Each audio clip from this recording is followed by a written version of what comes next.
and today I am interviewing Brunet, and we are filming in her home, and I'm super excited to interview you. Yeah, I'm super excited too. Yay. I've been nervous all morning. Okay, let us start by you telling a bit about your story. Like, how did you come into manifestation, and then go into coaching, and like your backstory. So I first discovered like manifestation. I don't know if I should look at the camera or look at you. Maybe a bit of both. I discovered manifestation when I was in a really like dark place in my life. So I had just been dumped. I herniated like a disc in my back. I couldn't really do anything.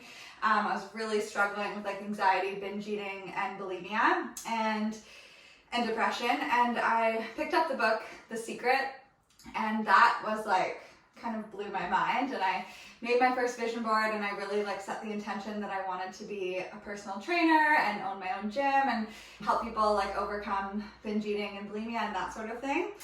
And that kind of like started me on this whole journey of like mindset and manifestation. And once I started getting into the mindset stuff, that really helped me kind of start my recovery from binge eating and bulimia. It took some time, but I decided to like become a nutritionist, and then 2 years later I ended up having my own gym, and it was like a beautiful studio, and I was doing like exactly what I wanted. It was like my vision board had totally come true, and that's when I really realized how much this stuff works, and I just became really obsessed with like all things mindset and manifestation, so much so that it kind of like overtook the fitness, and I wasn't as into fitness anymore. And that's when I decided, actually it was 2 years ago, that I was like, I'm going full time into teaching like mindset and manifestation. There's a little bit of a story of like how that all started. It's like another manifestation in itself. And that's kind of what led me here. But the whole kind of thing that started me on making this my job was I really wanted to go on the Manifestation Babe retreat in Bali with Catherine Zankina, and it was really expensive. It was like 15 grand. And I was like working like crazy at the gym, like 14 hours a day. And I was like, there's no way for me to like make more money. Like I had online workout videos and I was pushing those so much, but it wasn't my passion anymore. So it wasn't obviously succeeding as it could be. And that's when I really I set the intention, and I like visualized being in Bali and like meeting Catherine and all of that. And then this idea just like came into my head about doing just a beginner course called Manifest Mondays. And it was a 4-week course, and I was just so excited about it and like lit up about it. And it was just easy. And I ended up making like $20,000 on that launch. And so it obviously paid for Bali and like to go for a whole month and take the time off at the gym. And that's when I was like, okay, this is what I want to be doing all the time. And started hosting vision board workshops at my gym space, and then doing online courses. And then I naturally just started coaching a little bit. I don't coach as much anymore, but my passion is definitely like online courses, and I have a membership platform and just teaching it in a way that's really fun for people. I love that. Okay, let's go to, why don't you tell us your story about your SP manifestation. So a specific person, you're married. Yeah. And I don't know, you tell the story, but you manifested him very quickly, so. Yeah, that's a cool story. That was a crazy story. So I was single, and I've previously been engaged, and I always like from the very beginning kind of questioned like if we were right for each other, and had a lot of doubts, but finally like listened to myself on that and ended that. And it was not easy. Moved into my sister's backyard, my little sister, and she's like married and owns a house, and I was 30 years old and like starting over, and I'd also, so all of us happened at the same time, where I was like, I don't want to be a personal trainer anymore. I want to teach manifestation. So I was giving up the gym. I moved into my sister's backyard. I was then single. It was all like a bit of a shit show, but it was good. And so the kind of manifestation story of my husband is I set the intention. I like wrote it in my journal. I kind of have my process where I write down what I want, and then I think about like the feeling it's going to bring me. So I wrote down like all the qualities that I wanted in a person, how I wanted to feel around him. I did a scripting session where I like wrote out kind of a year from a year from then of us meeting and it being so magical and all these things. And then I worked through kind of like the resistance that was coming up for me. And then the very next day, and this is why it's like such a good manifestation story, is that it wasn't like I was like, okay, now I'm gonna go on all these dates. Like I was dating and being ghosted. Like the week before I'd been ghosted like 3 times in a row. And but I just kind of trusted, like, I don't believe we have to take certain action. I know that like whatever action we need to take is it's gonna be like an impulse if we don't have to think about it. It will just come through us. So the next day after I did all that journaling, set that intention, and really was like, I'm worthy of my soulmate love story, I had this like crazy urge to surprise my best friend and business partner, Lauren, in Toronto, and like obviously we're in Victoria, and we have a business together, but we were super close, but we never met in person. And I was like, okay, I don't know why, but it was December 2019, and I was like, I just have to fly there and surprise her. And it didn't make any sense, like financially or the timing. I was in the very midst of like selling the gym and handing it over, but I was like, I have to go. So I contacted her roommate who lives with her part-time. Trevor has had 2 spots in Ontario, and I was like, I need your help like planning this surprise to surprise Lauren. Can you give me her address? So on. He's like, okay, yeah, I'll call you tonight at like 7 p.m. It was a Monday. And I'll never forget. And yeah, he called me that night and we talked for like 2 hours, and I was just like head over heels smitten. Like I felt like I kind of knew that something was definitely there. And then I didn't really have the money to fly out and surprise Lauren. So I just was like, okay, I'm leaving it up to the universe. And I felt called to like put a bundle of things on sale, and ended up, like, funnily enough, Trevor and I had been talking about like 444. It's kind of been like our number the whole way through. And that next night I sold $4,444 overnight, which was not normal. And I was like, okay, this is so crazy. So booked my flight the next week and went and surprised Lauren. And then the next day Trev came down to meet us, and like it makes me like emotional, but yeah, we just knew instantly. Like Trevor always talks about how like we were sitting on the couch and then our feet touched, and it was just like this like shock. We like looked at each other like, what the fuck? And Lauren thought Trevor was like being so creepy because he was just like staring at me. She was like scaring my friend, but I was super into it. And then the next day, and then we like kissed, and Lauren went to the washroom and we like kissed, and we were just like, oh my god, this is so, we felt like we had known each other. And the next day he took me on a first date. We like walked around the CN Tower, like the top of the CN Tower, which I'm terrified of heights. And that night we said, I love you. And we just like knew, like we felt like we'd already known each other like in another lifetime. And then I ended up missing my flight home accidentally on purpose. And I spent an extra week with him, flew home for a week, where he got my ring made, which is another manifestation story, because like he knew exactly what he wanted, and he went to the store and they didn't have it, and then they found they found the exact one. It's a precious sapphire and like rose gold, and like I love pink. So I flew back a week later, and then so 2 weeks to the day that we met, he proposed, and we got married 3 months later in like a COVID wedding. And then we moved out west, and now we're expecting our first child in like 2 months. That's such a good story. Yeah. Okay, so obviously that's probably your favorite manifestation, but yeah. What's your, like, tell a story of your second favorite manifestation. Yeah, I was trying to think, like, I feel like there's so many, like going to Bali, and like the gym was obviously like a really big one for me. Most recently we decided me and Trevor really wanted a camper van to like renovate and travel around, so I finally like got serious about it, did the same thing I kind of did with manifesting Trev, and was like, okay, this is what I want. I'm gonna start acting as if, like, we didn't have money for it, but we were like, I was like, if I was acting as if, we'd at least be shopping or looking. So that night we looked online, and there was one exact camper van that we wanted, like left in BC because of COVID, like everybody's renovating camper vans. So we're like, holy shit, okay. So we went in, test drove it, and it was like perfect, but still way too much money. So Trev was like, we were driving back from the test drive, and I was like, okay, what do you need it to be for us to like feel like we could do it. He's like, I need like at least $10,000 off. I was like, okay, done. And I was like, I'll just use my magical power. And I just like really just was driving back and I was like, yeah, we're just gonna have $10,000 off. And we get back into the parking lot and the sales guy, like, I kid you not, just comes out. It's like he was like, there was like a microphone planted in the van or something. And then he's like, so we didn't even say anything about it, but he's like, I'd like to like give you guys at least $10,000 off, just like because I really like you guys and whatever. And we were like, what the fuck?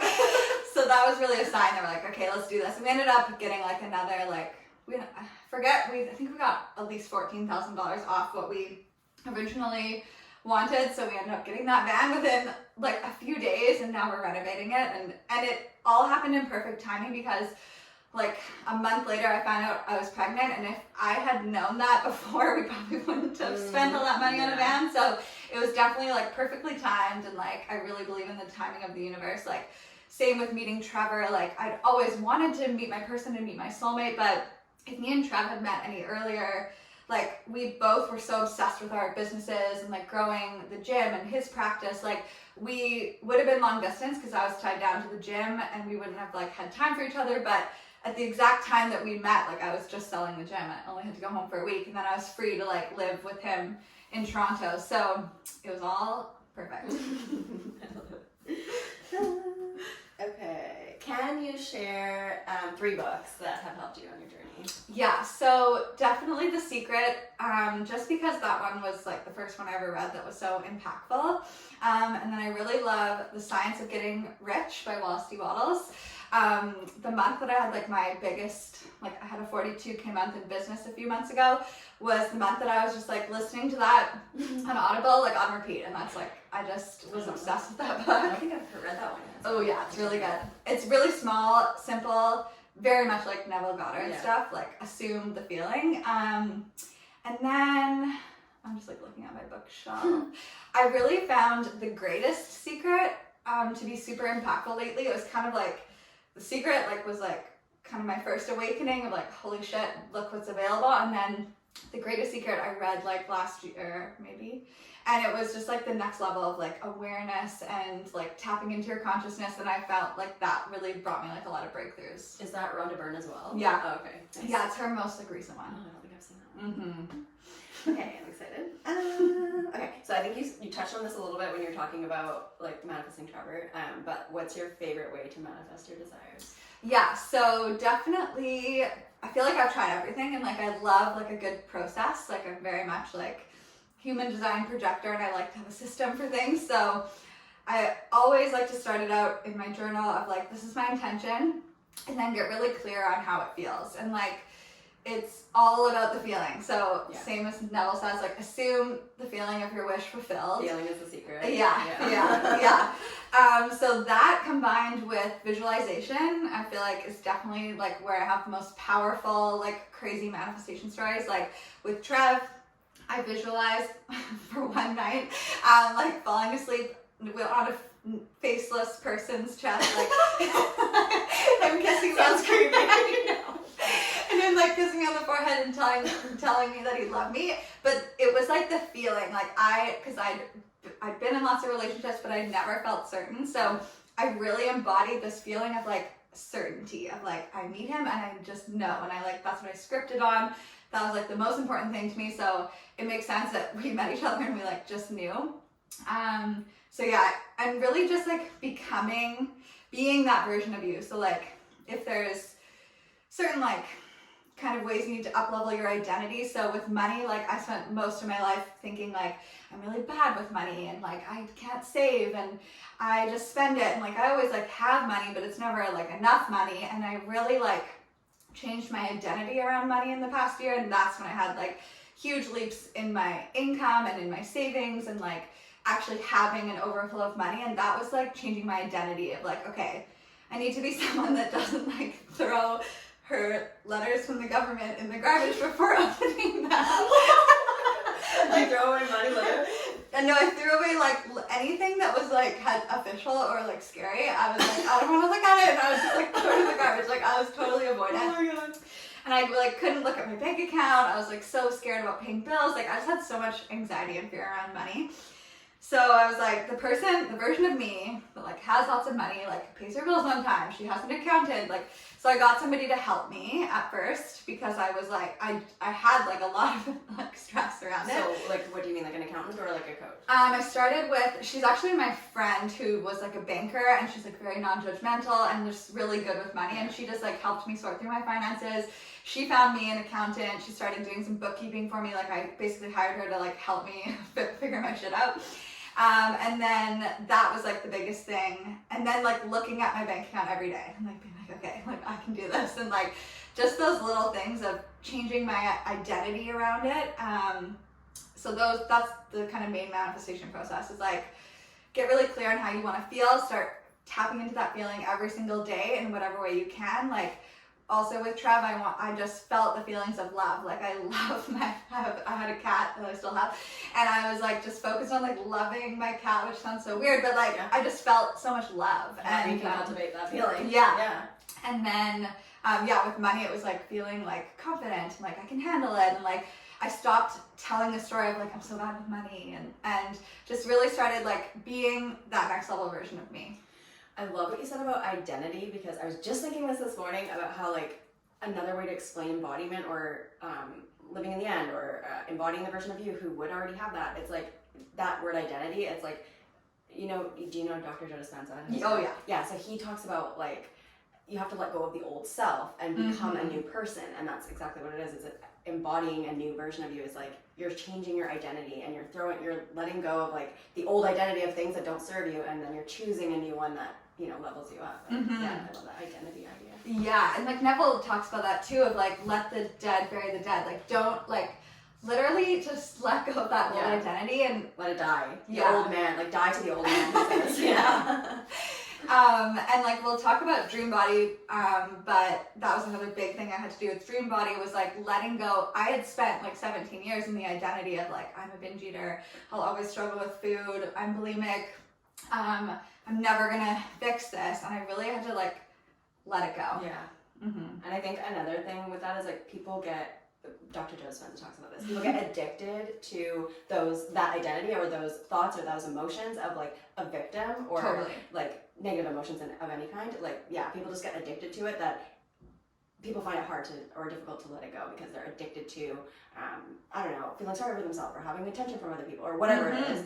Like you have to want it bad enough to let that stuff go. And like anything that we're holding on to, like we're getting a benefit from it. So when I really looked at like the bulimia, binge eating, anxiety, like I was like, that is my security blanket of like, oh, I just like I can't really put myself fully out there because like I have too much anxiety and like I can't really handle it and I get overwhelmed easily. And I noticed that it was just like my excuse for everything. And like it's so scary and hard to let go of that like security blanket, but you have to if you want to change.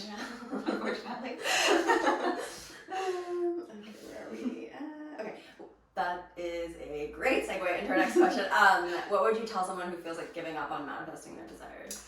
Yeah, so you are manifesting all the time, whether you like it or not. So it's not like you can just be like, I'm not going to manifest anymore. But I would say, like, if you're feeling in that place of like you're so frustrated and nothing's happening, you're probably just in a lot of resistance and you're trying way too hard. So I would say give up on like the trying of manifesting and just let it become something fun and like neutral and like a game, because like it's meant to be fun. It's meant to be like a practicing of like a next level energy and like kind of becoming a better version of you. Yeah. So I don't think you can give up, and you can't give up your desires. Like your desires are in you, and like they're not just gonna go away because you're like, oh, I don't want that anymore. Like you still want it. So I think like letting go of making it hard and the forcing is the big thing.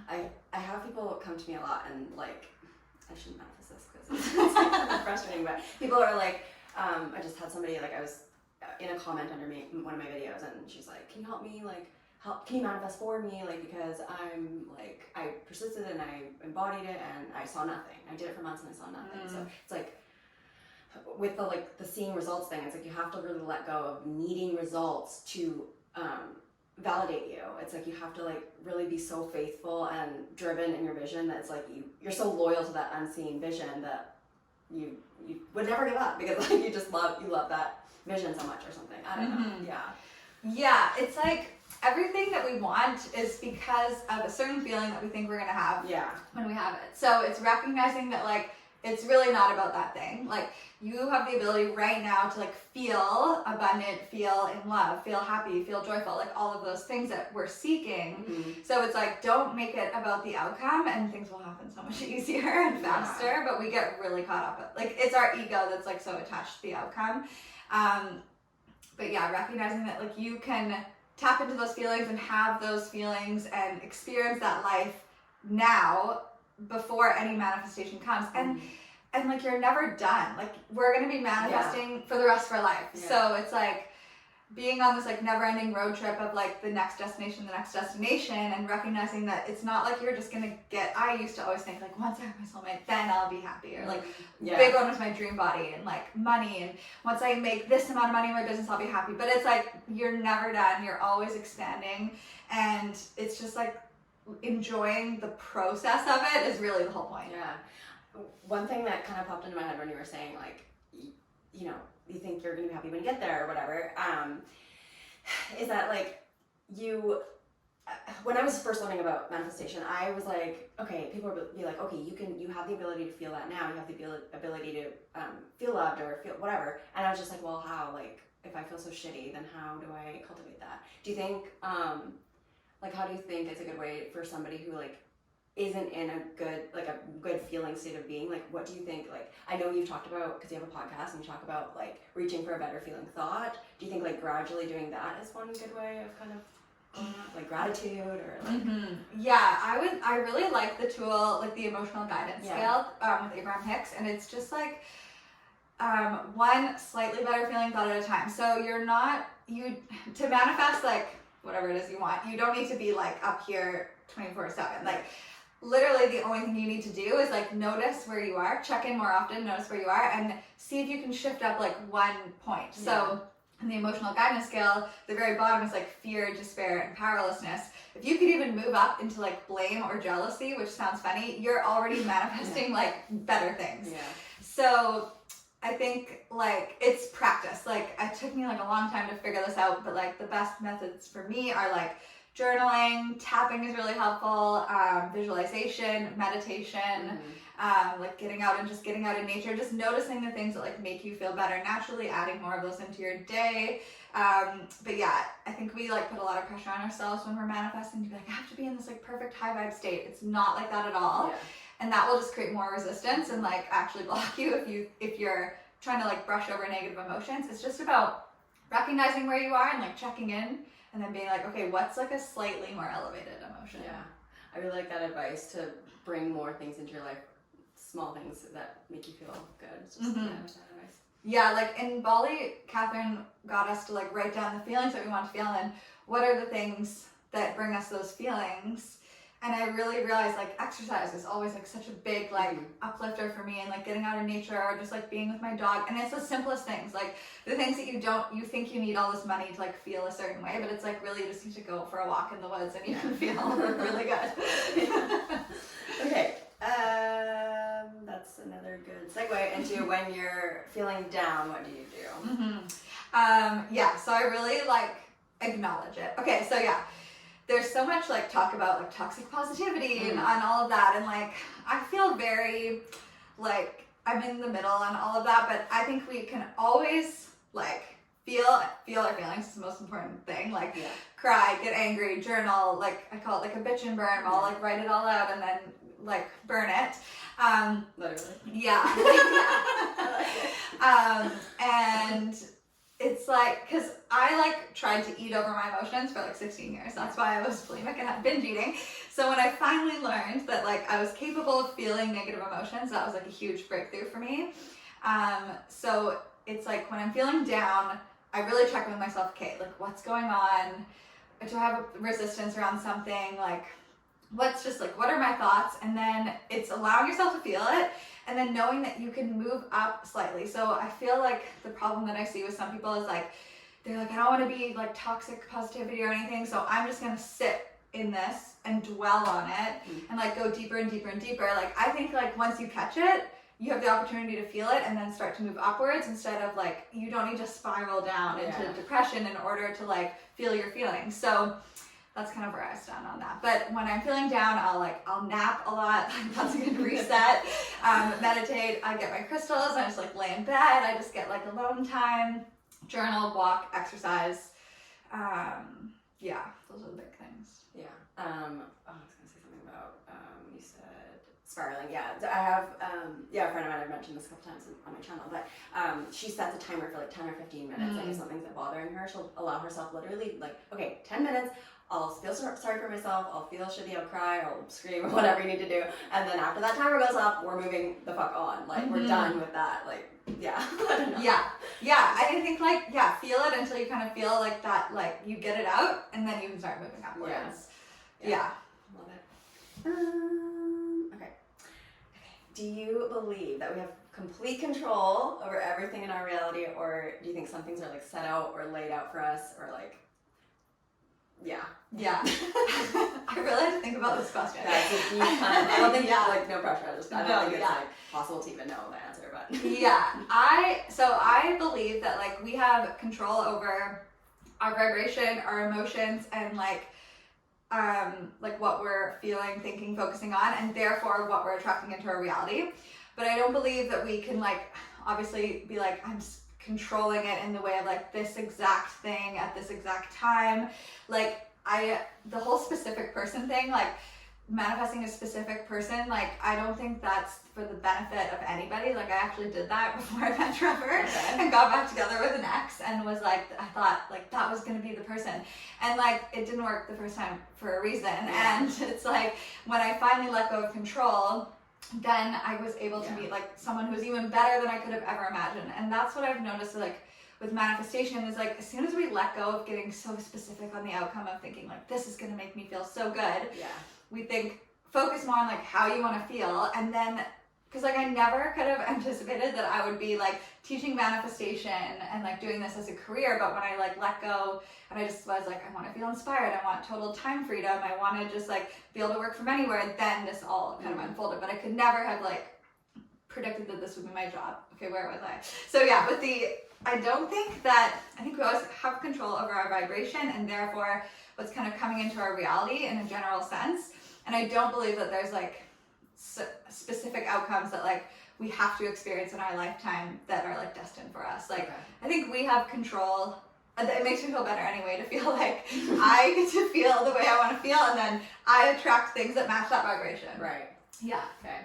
Cool. That made me think of something that you said, like the this or something better thing. Like I've come up against people who are very against that, and they're like, no, I want what I want and it has to be this way. And it's like, I really think that I just don't understand, because like if it's better according to your own self, like not somebody else's better, like your own definition of what would be better than what you're trying to do, like why would you have so much resistance against this or something better if it's like better than you could even imagine? Like better, the word, like it's like I don't know, like people are like no, like I have to have like control, like it's my way or the highway, or like there's like this premise in the law of assumption community where it's like I'm God of my reality, and it's like I get exactly what I want, and it's like I just feel like it's so, I don't know, narrow-minded or like ego driven. And I think letting go is huge, and like just letting go in general, and then it's just like takes the pressure off, and then there's like less resistance, and it's just like you just get everything you want and more than you can imagine. I think, I mean, I've definitely been stuck in that before, where I'm like, okay, well, this is what I want, and I'm like a manifestation teacher, so I want to like get exactly what I like set out to do. And but the more that I've like let go of the specific outcomes, like I think I try to do this every month with my business. I'm like, I want to have a 50K month or a 60K, but like the universe could literally deliver me $100,000 month, and I'm so fixated and in resistance about this $50,000 month, I'm blocking all of it. So it's just like really actually recognizing that like the universe has such a broader view, like with meeting Trev, like I never could have thought that I'd meet my person like across the country in Toronto. Like if I was trying to like be like I only wanted to date someone who wanted to live in Victoria, and so I wouldn't even go on a date with anybody who wasn't even from here. Like I wouldn't have even opened myself up to meeting him if I had been so fixated on like, but we have to live in Victoria. Mm-hmm. So yeah, I think like there's always something so much better than you can imagine, and like that's the whole fun of manifesting. It's like if you can just like, I feel like my best manifestation stories are the ones where I like really let go and like magical things happen. But there's if we were just like, I want this exact thing and then it comes, it's like it's really not that exciting. It's not as fun. Yeah. Okay, so let's move on to dream body now. So like my question was like, tell us how you mix manifestation with taking action, because I feel like a lot of people ask like, in general, like, do I need to take action when I'm manifesting? And with dream body, I feel like, you know, you work out and like, yeah, so. Yeah, so my dream body story, like right now I'm 7 months pregnant, so don't judge it off what I look like now. But I was 35 pounds heavier. I was about this weight when I started. And I was a personal trainer. I was a nutritionist. I was working out for hours and hours a day. I was always dieting. I was super in struggle with like binge eating, just felt totally out of control around food. And I just, when I learned about manifestation and like I was really getting into intuitive eating and like learning about like honoring my hunger and fullness and like actually listening to my body, weird, instead of trying to control every single calorie, I really like let go of taking action. So with dream body, I set the intention. I started visualizing like what I wanted to look like, which was about like 35 pounds less. Like I had like, okay, full disclosure, my phone did something funky and like cut off the video, and we had already filmed a bunch more questions, but we're just gonna roll with it again. It's gonna be better. Yeah, so I think like whatever action we need to take, we're definitely just gonna be led to. So the action that I took is gonna be different for like depending where people are starting. But for me in dream body, like it was like I was really led to taking a lot less action. So at the time, like I was a nutritionist, I was always dieting, I was working out for like hours and hours a day, like running marathons, and just like constantly trying to lose weight. And actually, like funnily enough, like when I really thought about like if I was already in my dream body, I wouldn't be trying to lose weight. Like, so I really stopped like the trying, and I decided like, okay, I'm gonna start living my life as if I'm already in my dream body. So I started dating again. I bought all new clothes that like fit me and made me feel really good. I started just like cutting, like stop calling foods good or bad, like started really finding like neutrality in all foods. And visualizing was like an action piece. Like I think the biggest action we should always take is like get into a good feeling place around your manifestation. So like visualizing my dream body and like really having good mantras that made me feel like I was reducing comparison. So I always used to say like, I'm perfectly imperfect. Like I would stop comparing. And it's funny because like before Hillary got here and me and my husband were like setting up the camera, and I'm like 7 months pregnant. Like I'm the heaviest I've ever been. So I was a bit like, ugh, like, and he was like, Tara, like, you know this stuff, like with dream body, like don't. We're about to talk about this. We were Yeah. like picking, we were both doing it. We were Yeah. like picking yourselves. And we're like, oh, we have double channel. So I stopped saying shit like that about myself and my body, and I really started loving, like, acceptance is a huge piece.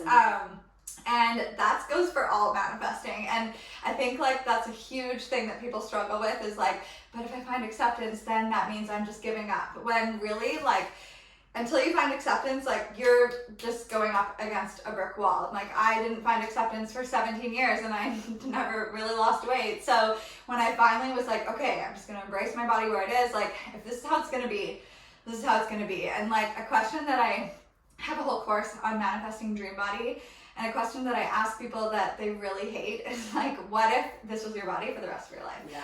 And like, I'm not saying that that's how it's going to be, but can you get to a place of like, okay, if this is where I'm at, this is how I'm going to make the best of it. And that's just what I started doing. Like, okay, well, I'm going to start living my life. And once I finally kind of let go of the trying and the forcing, I lost 35 pounds. Like, it seemed like it happened overnight, and like, I don't even really know because I didn't own a scale, but it was like I was all of a sudden in the body that I'd been visualizing, and I was no longer dieting. I was eating all foods that I love. Like I have like chocolate every single day, and normally wine. And I was working out way less. So I just started moving because it was good for my mental health. Like I used to stick to so many like workout schedules and training plans and that sort of thing. And I just like started walking the dog because it felt good to like get out in nature. And that's what I do now is like I walk and like I do workouts because I like them, but I don't believe you need to work out or do anything specific to like get into your dream body.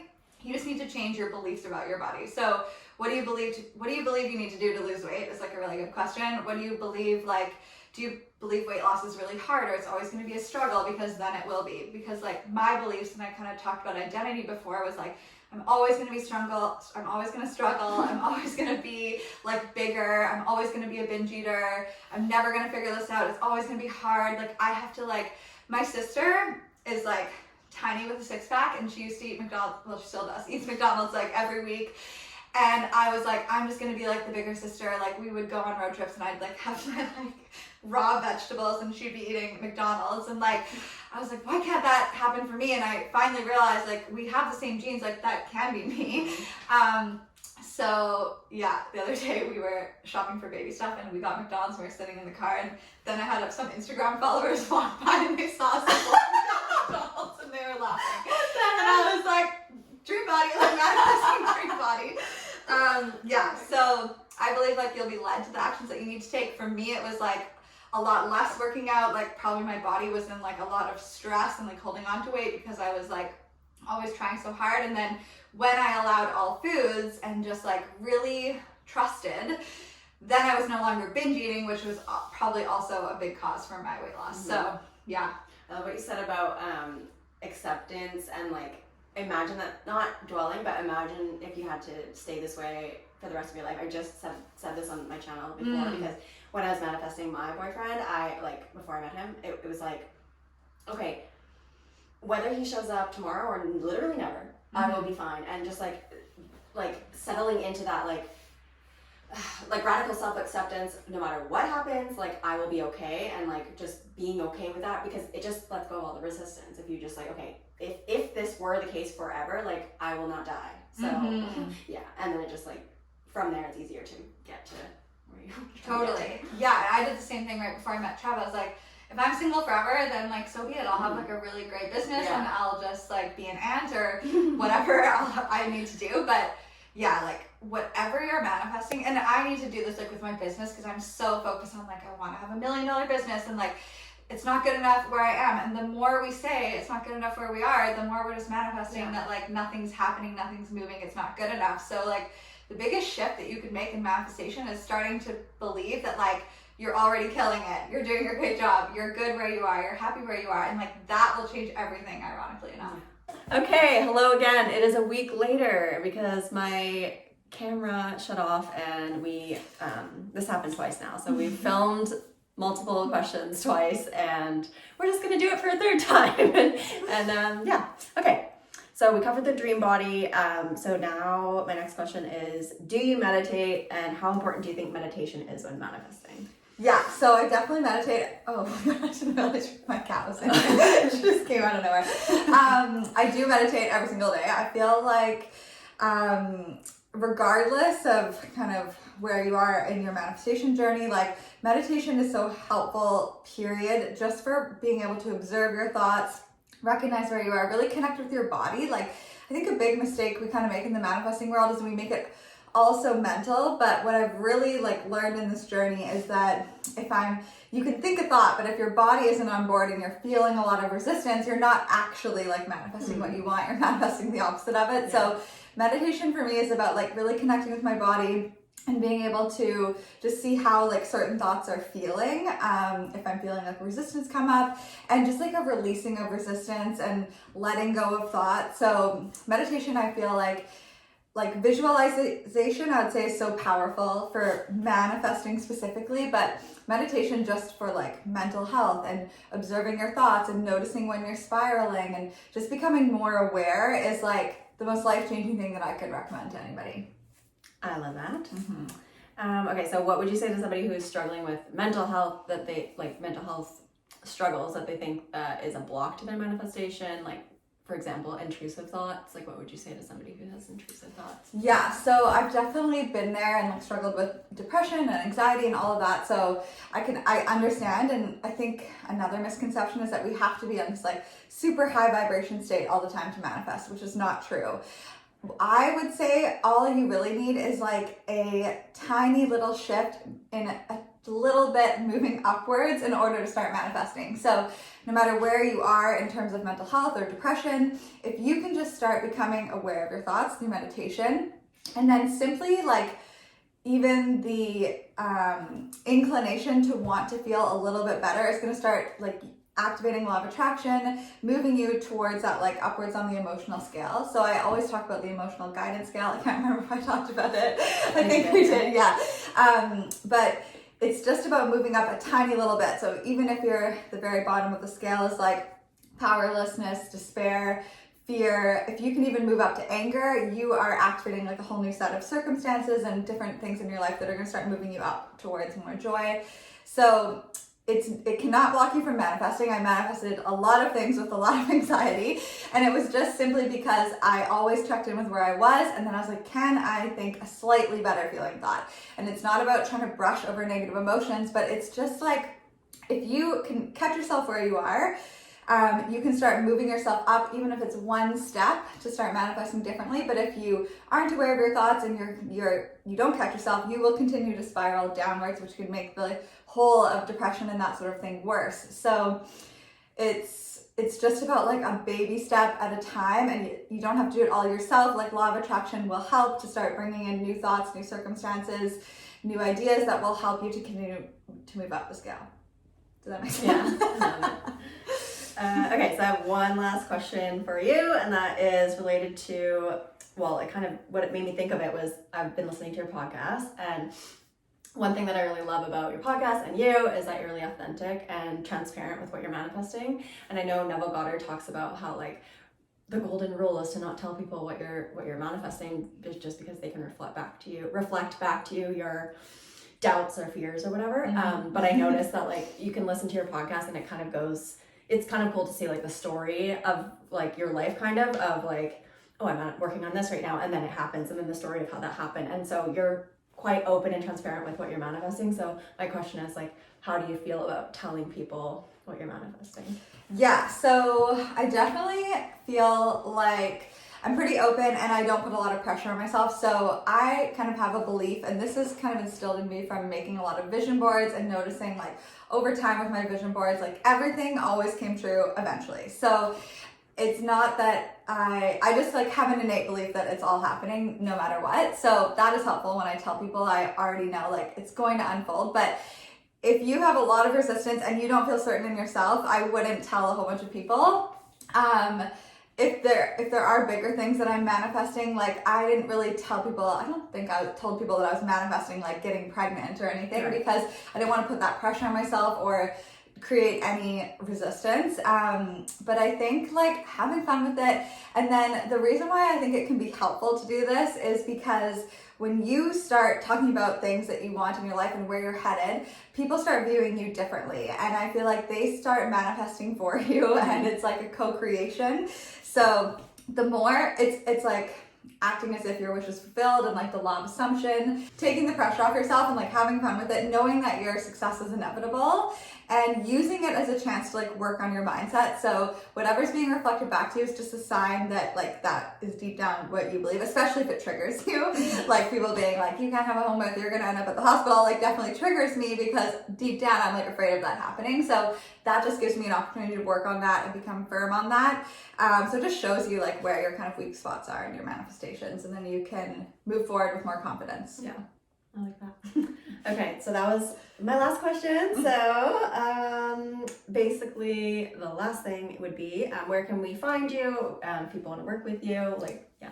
Yeah, so TaraBrunet.com or Tara Brunet Mindset on Instagram is the best place, and I have a membership platform with like all of my content, lots of stuff you can dive into. It's a really affordable way to like start doing my stuff, and then more courses that you can get as you go. So Love it. Yeah. Thank you for doing this with me. Thank you.